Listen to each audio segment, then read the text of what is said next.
Hola, Bolchoneros. Welcome back to Atleti Fanatics, and we are back with another episode for another scouted episode, I would say, for Cuti Romero, because Cuti Romero is almost an Atleti player as of right now. And hopefully today we will get the announcement as well. This is what the reports were telling us, because he was scheduled to have his medical today. So hopefully we will have that today, and everything goes well. But I mean, this is the signing which we wanted last season as well, but like it has finally arrived, and for a very very bargain of a price as well, 40 million. I mean, like even Tottenham didn't even pay like when they signed him from Atalanta. I think they signed him from around 50-60 million. So I mean, Tottenham has a 15% sell-on clause as well on Cuti Romero. So that's 40 million, and then it has a 15% sell-on clause as well. But again, I would say it's really, really good business from Atleti. And finally, like, we are being like freed from the shackles of Daniel Levy as well. So that's great because that guy never makes it easy for anyone. But just before we start, just like and subscribe as usual. And I guess this is our sixth episode, scouted episode, which actually like now we've started to wait until the deal has been finalized a little bit, because again like it's stupid to do this scouted episode, because otherwise you have to do a scouted for Matheus Fernandes Pardo as well and all of that, which is going to be like huge. But yeah, so initial thoughts on Coutinho signing. Again, like we were just discussing about how much goals Athletic conceded last season, and I think it's 28 in the Champions League, and then we considered ton a lot of goals in the La Liga as well. We conceded around like 44 goals in La Liga. I'm not even talking about the Copa del Rey right now. We conceded 44, and I think we had the worst defense in Champions League when we were in the latter stages as well. 28 goals in the Champions League. We had only one clean sheet. That was against Barcelona. So we definitely needed someone in the back line. And hopefully Cuti Romero can be that guy. But again, I think with Mancubil, Cuti Romero, I would say, and obviously we have Ledoma and then Jimenez, I guess, the backups now. And Jorge Dominguez, another good prospect coming up. I would say the difference is pretty much good. I hope like these things can resolve into the coming season. But guys, what do you think of this signing? I mean, it's a great signing. We were talking about him, I think, a lot earlier, both this year and last year. We were saying we would really like him. Because like last year, we were in a position where we kind of needed an honest to goodness player to really get across the line and get better. This year, we have a fairly good back line anyway, but we're not going to say no to reinforcing what we don't normally have, right? So we have another backline, another potential leader in the backline. We have another player who's very, very good. They did a World Cup final not too long ago. And you look at him and you say, okay, well, we have some of the same qualities, but not at the same level across the board in the way that Cuti Romero is, like, right? Like he's played left center back in the back two, can play in the middle three if you really want to. I don't, not necessarily, but you could do it. The main problem before coming into signing him was always the price and how does this affect Pubil Hanko, right? Like this is our first good backline in like some years for Atleti. And you don't really want to fix what isn't broken. But you can't really say no to a player of this caliber asking to come to your team. So I was never personally ever worried that other teams were coming. There was talks about Inter Milan, Barcelona, blah, blah, blah, blah. I kind of always knew he was going to come. It felt like an inevitability. And so said, so done. So now it's a matter of, okay, well, you could quite literally shoot on him into a backline and it'll probably work out. So we'll see what happens. I'm excited. We'll talk about the specifics in a bit, but yeah, that's just initial thoughts. Fran? I mean, I've said it a lot already, and yeah, I am pretty biased with him because he's Argentinian. I watched him at Belgrano. I pretty much go to every Argentina game that is played in the River Stadium, and I watch him live, and probably the best center back I have ever seen live with my own two eyes. probably after Godin, because I saw Godin in the pitch. So I have been wanting him, this guy, since forever. So I mean, it's just going back to the roots, because this is the Atleti center back that I imagine when I imagine an Atleti center back. And I know that we had an amazing partnership with Pubil and Hansko, but Hansko got injured and we had to play with Lenormand in the Champions League, in big games in the Champions League. So I mean, To be fair, despite being a big Donovan hitter, he was good in that small period of time whatever we needed to that's rely true. on. That's Yeah. true. That's true. But nah, I am so happy. I love this guy. So yeah, we'll talk about the specifics now.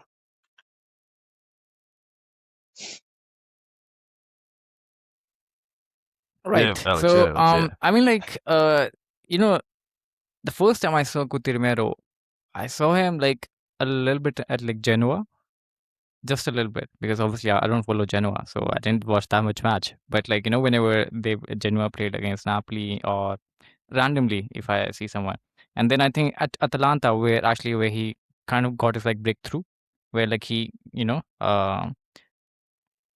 got like the eyes of everyone, I would say, where everyone was looking at him. And I think like even at Atalanta, Atleti was looking to sign Cuti Romero at that time, which was again around that fees only, 40, 50 million. And then Tottenham came in, Tottenham got Cuti Romero, and then obviously then everyone knew who Cuti Romero was. And again, he had exceptional World Cup as well recently, by the way. Exceptional World Cup. Uh, unless the final match, obviously. The final match was different, but yeah, until the final match. But again, like Cuti Romero, some people say it's the same situation as Jimenez. Great defender, but injury prone. What do you guys think on that? Like, are we just like replacing Jimenez at the moment, or like what's going on?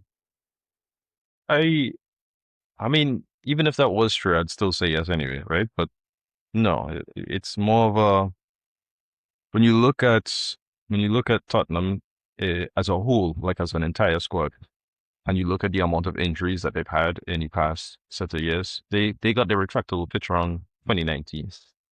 Since then to now, I don't think I've ever seen them not have at minimum 6 players injured at any one point in time, if not almost. And I think season before this, in the 24-25 season, was about 11 or 12 players out, which was insane for like any team, like not just Tottenham specifically. That was just like an insane amount of players out.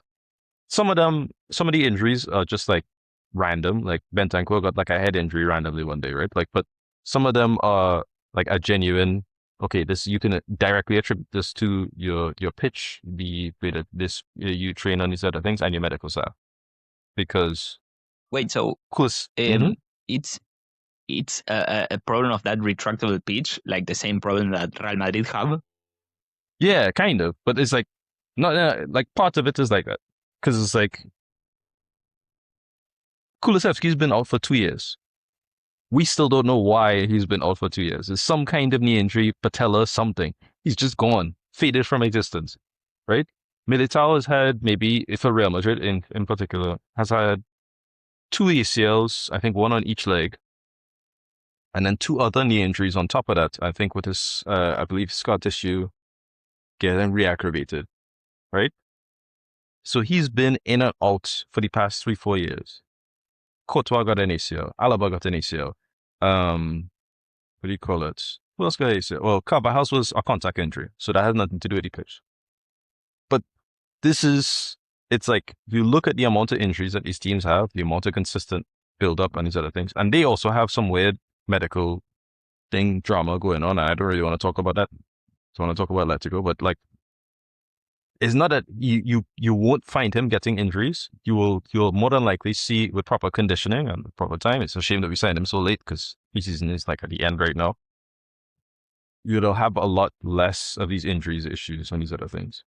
I mean, also the World Cup, but yeah, small thing that happens every 4 years. But yeah, it's like Romero. I think if with proper time and proper training with him, as we saw with Luis Pinedo, almost everybody had a lot of less of the injury issues since he's joined, compared to Ortega in his later years. because he was great. Oscar Ortega was great when he first went. Like, he was fantastic. But I think some of his training just didn't quite work out with some of the players, and it kind of just broke down their bodies more rather than building them back up. So yeah.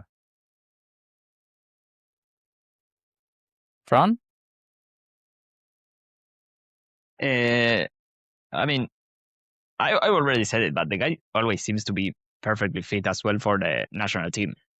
Uh, it was a bit of a joke around Tottenham because he would never play for Tottenham in any proper game, but always be on the plane going to Argentina, and they were questioning pretty much his commitment, but yeah, I mean, usually when you get a guy that never really got injured and then suddenly goes to a club and gets injured, it's usually a problem of the club or sometimes the way he trains, because you know how a player, not every player is benefited by the same training, and maybe some type of training that they use at some club isn't really good for his body and gets injured more often. So that happens. I wouldn't worry about the injuries because I got a lot of Spanish Atleti fans talking to me about him being very injury prone and oh, he's going to play with Jimenez at the hospital, stuff like that. So, I mean, I would really count on it. I don't doubt that he probably will get some injury, but not as severe as Tottenham. And it's so funny, the thing you mentioned about Kulusevski. The guy hasn't played in 2 years. Where is he? I mean, like, Ridiculous. talking about that, like I was just looking at some podcasts, like, especially in the English media about Cuti Romero joining Atleti. They were all happy. And they were, like Tottenham fans, they were like good riddance. Yeah, And I was but like, it's mainly because of how he behaved. Like Tottenham were in the relegation fight, and he was injured. Okay, he couldn't play, but he's the captain. And in the last game of the season, where they were fighting to see if they got relegated or not, Cuti Romero's boyhood club, his favorite club, the club he's a fan of, were playing a final of the Argentine League, and I mean, that club has never won a trophy in its history, so he wanted to watch the final. So instead of watching the Tottenham game as the captain, he just went to Argentina to watch the Belgrano game. And, well, they actually won, so I'm sure but he's it happy. did make it. It did make it to the game as well, to Tottenham.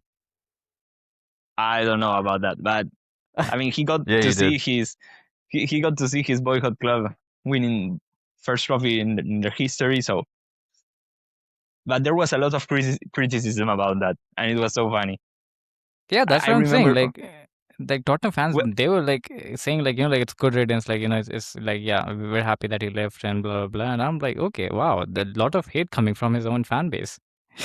But I mean, like, good for us, to be honest. Good for us. And then like if again I wanna say like how Fabrizio Romano keeps trying to put Barca name in every Atleti transfer. Like like oh Barca tried or they never intended to go for it. Like fine. I mean, it's your loss, guys. It's your loss. Anyway, guys. So where do you think Coutinho fits at Atleti right now? Because again, we already have Makubil, and like we're gonna play Marseille, obviously. So the plan which we can see right now is like maybe play three at the back.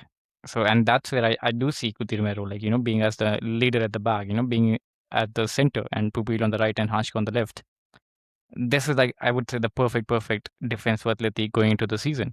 But like if we play with four at the back, where do you think Coutinho fits? And then where would Pupil will fit? Or like would we play with Pupil and Coutinho side by side? What do you guys think? Uh,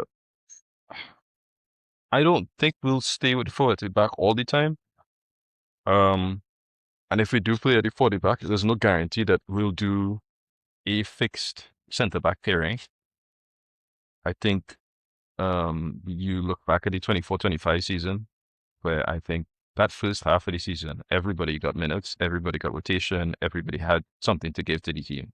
Correa had a lot of minutes. Riquelme, who had probably the least minutes, had about 400, somewhere between 400 and 500 minutes at that point in time, like midway into the season.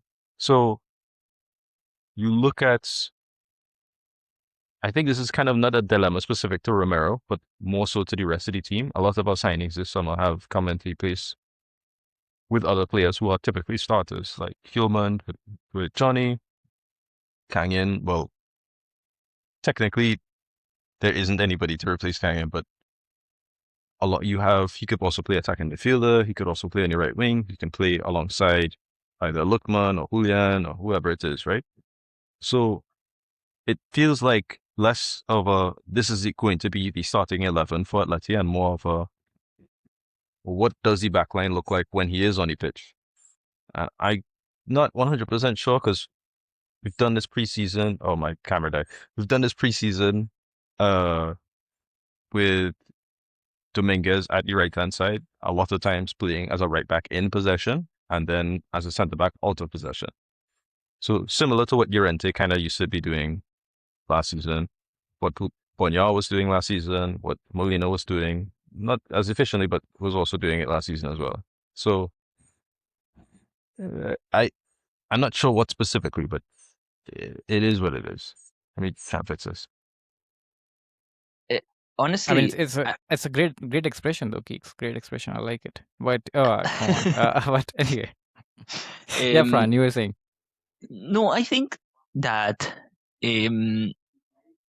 actually I think that we will see more of. I know that it's going to be a back three, but more of what we saw in the preseason with Dominguez, where Dominguez usually played as a right center back, but moved a lot going forward, really playing higher than a typical center back in possession. And I think we'll see a lot more of that, but with Pubil and Llorente playing higher up, like as a wing back, which isn't what happened last season, because last season we usually had Llorente as the center back and Julian as the wing back. So I really think that Llorente will play more as the wing back this time, Juliano more as a backup to the right wing back, and Kangi not considered a lot on the right, more so as a second striker or something like that.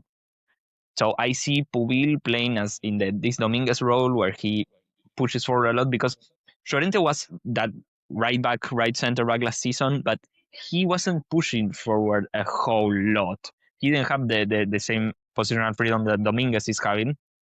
And I see Pubil having that similar role, and Romero staying as the right center back with Hanchko.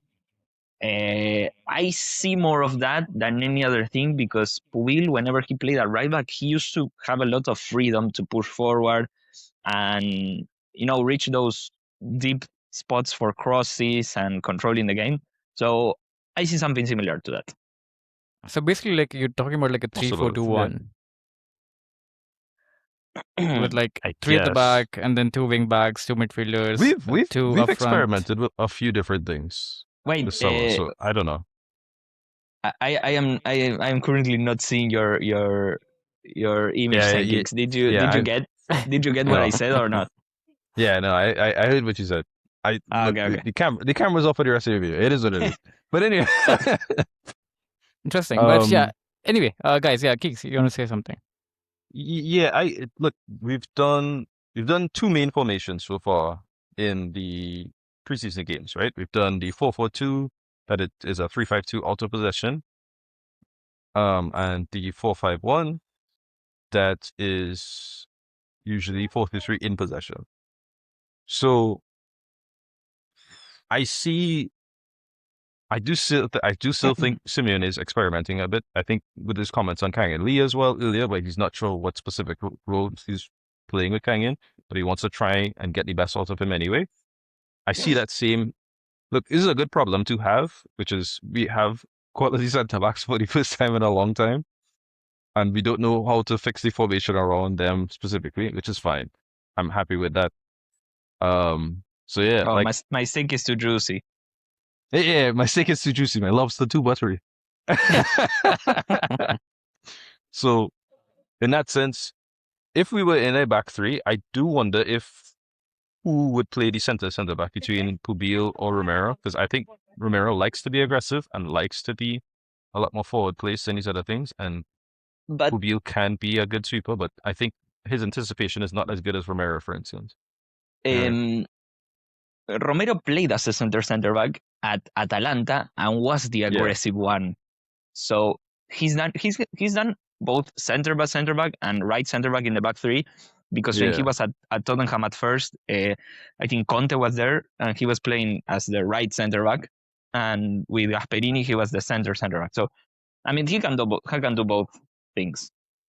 That's the ideal. My other thing, this is less of a Romero thing. There's like I view Dominguez more as a center back than a right center back. So I've been interested seeing him as a right back so far this season. But Lenormand, for instance, is not a central center back and doesn't give you that same confidence there. And it would be more comfortable out wide compared to Dominguez, who is more comfortable through the middle. Like he can do those marauding runs, but he's better at just covering for other players and just doing what his job is. So we'll see how that all ties in together. What happens if Pubil wants to take a little bit of rest? Is he going to play alongside Lenormand? Is Hanko going to play almost every game, or is he going to switch around? Like this is options, which is nice to have for a backline that, as Alex was saying, we conceded 44 in La Liga, 28 in Champions League, and then like another, I don't know how many in Copa del Rey. Like we conceded almost 80 goals or more last season at Atletico. That needs to change. That can't be the same this season. I'll say that. That can't be the same. And like I mean, like it's still happening. Like if you look at the preseason games as well, like we're taking the lead and like we're conceding It's 2 preseason. goals. Nah, it's I mean, preseason. it's still happening. We're leaking we've goals. had preseasons where we had like complete clean sheets, and then the actual season conceded like 50 goals. Like it doesn't mean anything to me. Do you remember the preseason, the first preseason with Joao Felix? That was like the best preseason I have ever watched in my life. Yeah. We beat Juventus, we beat Real Madrid by 7 goals. We won the MLS All-Star game, and then the season was a disaster. Yeah, the 1920 season was one of the worst seasons I've ever watched in Atletico. Like that was terrible. I hated every moment of it. Outside of the midfield 4 thing, which was kind of fun, everything else sucked. So take preseason with a grain of salt in that sense. Fair enough. I remember that actually. I Yeah. remember it. But what if we have to switch to a back 4? Then what's the situation over here, guys? Like, what do you think? Like, we have to like drop Hansko then? Like, what do you guys think? If we play as a back 4? I don't know. You could drop Ancho, you could drop Pubil. It's up to you. I personally don't want to drop Pubil. I don't really want to drop Hanko either, but again, Yeah, he can play a left center back and a back too. I think the fact that Grimaldo is there really points towards a back 3, but yeah, I mean, as I said, for me, probably Simeone sees Llorente playing a bit higher. I mean, we don't know because Llorente wasn't here for preseason, so it's a mystery, that part. But for me, probably Llorente going to play a bit higher and Pubil right back. I mean, today's the game we'll probably see like something much more serious lineup kept in mind for the Malaga game, which again, guys, this video will be out later on after the game. Yeah. Yes. Yeah. No, but So, the main thing is that Boñar hasn't really been used a ton this preseason, so it makes me wonder if Simeone actually wants to include him in the squad, and the fact that he wasn't seen a whole lot in the preseason tells me that probably Pubil is going to be the main right back this season, and Llorente as the alternative, and not so much Boñar. I think you just have to assume it's preseason and just let it go. I'll be honest with you. Simeone does a lot of things in preseason, and then just is just like, yeah, I don't agree with what I just did there, and just moves on. So fair enough. Only take some bits and pieces, I guess. Guys, anything more to add on Cuti Romero? Before we'll just take a look at his career actually, just before we move on.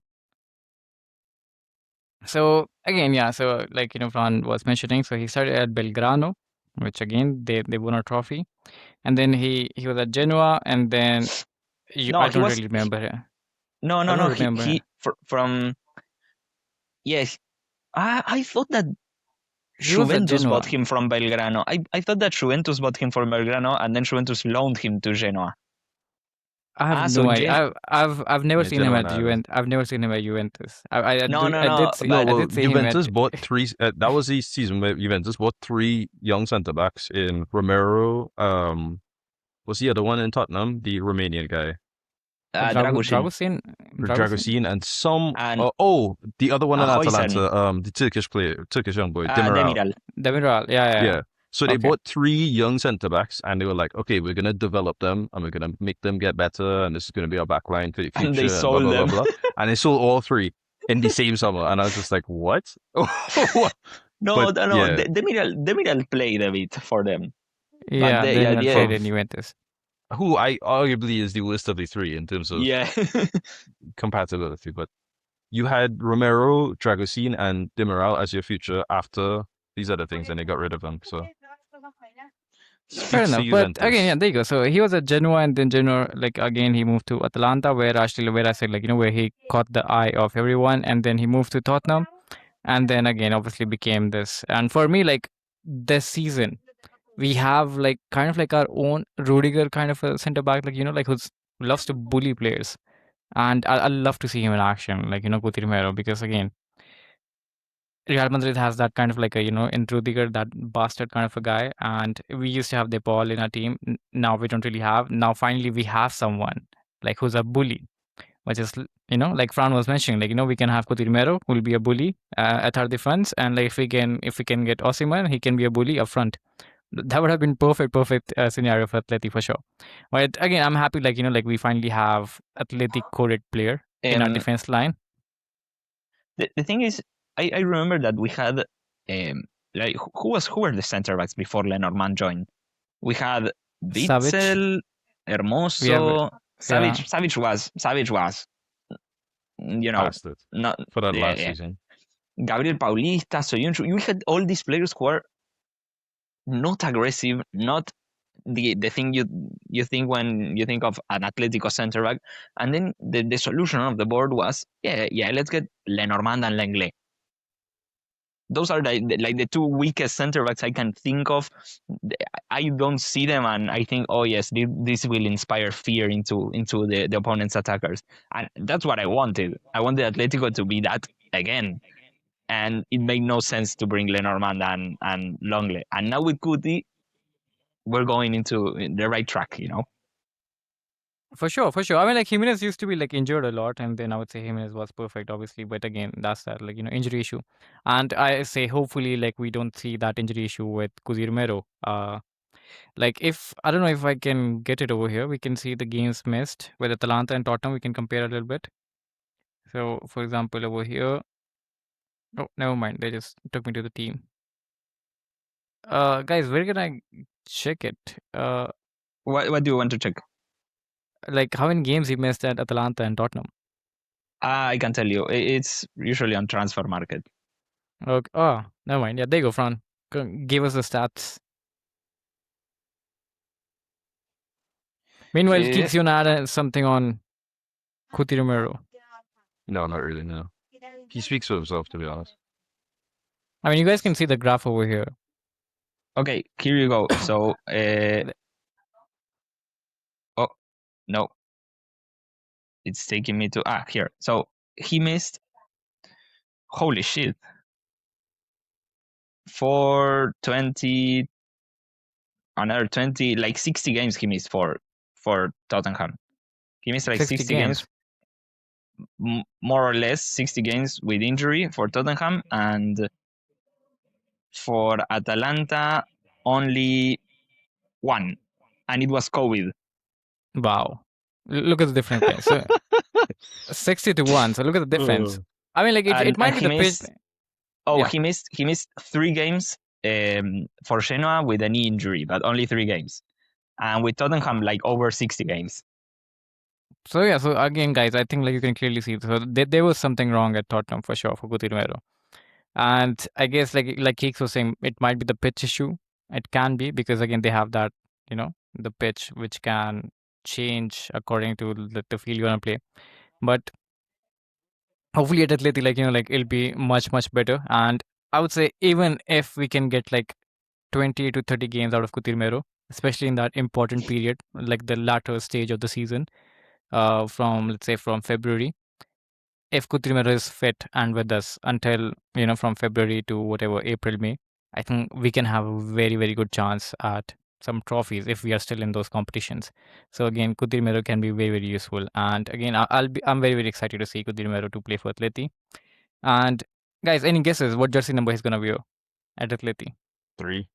No. Come on, don't give it to Jerry. No, I think Hansko is going to be given 3 because Grimaldo wasn't, and Cuti Romero is going to take 17 because he loves that number.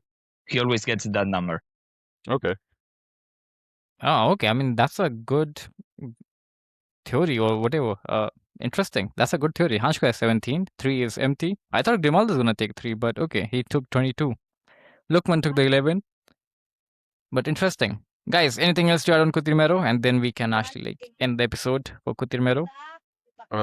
My final thoughts would be,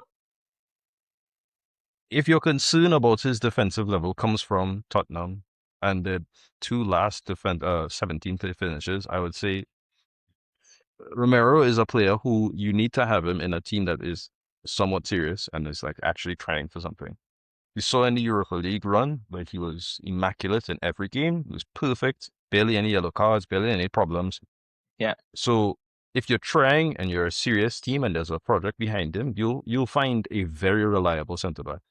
If you're not serious, if you have a lot of the other issues and you're not addressing the problems, he's not going to be serious with you either.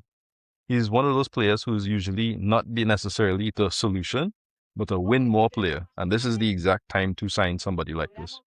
So him, Hillman, not really Grimaldo. Grimaldo is a solution player, but it's like the signings that we've made this summer have been in a similar vein in that sense. So yeah, that's it. So yeah, I mean, Fran just provided us more information. So like he had 4 at Tottenham, and like then he switched to 17 at Tottenham. Yeah, I remember that people complained because some had bought the shirt with the number 4, and he changed it to 17. So yeah, I mean, he had one of the top 11 numbers, and he switched it to 17. So he loves that number. But another thing that I was going to say is that when you think of Romero, you think of this aggressive guy who, is a bully, but he's also incredibly good with the ball. Like, he's a top passer, and I have always loved him in that department. So he's really a complete package for me. But again, I am biased. Yeah, I mean, like I do remember his dribbling. I think it was against England where like he dribbled past English players when they were pressing him in the World Cup. Yeah, so yeah, I mean, like, yeah, I do agree. Like, he's good with his feet for sure. But anyway, guys, that's it for the Cuti Romero Scouted episode. And thank you so much for joining us. And again, this video will be out after the game. So again, some things are said in, I would say, past tense, I guess say. But anyway, hopefully, when this video will be out, hopefully we win the match against Marseille, and hopefully by today we can see Cuti Romero officially announced at Atleti as well. Having said that, again, guys, thank you so much for watching. Just like and subscribe as usual. We'll see you guys soon for another episode. Hopefully, it'll be a positive one. And yeah, until then, Op Atleti. Ciao, ciao.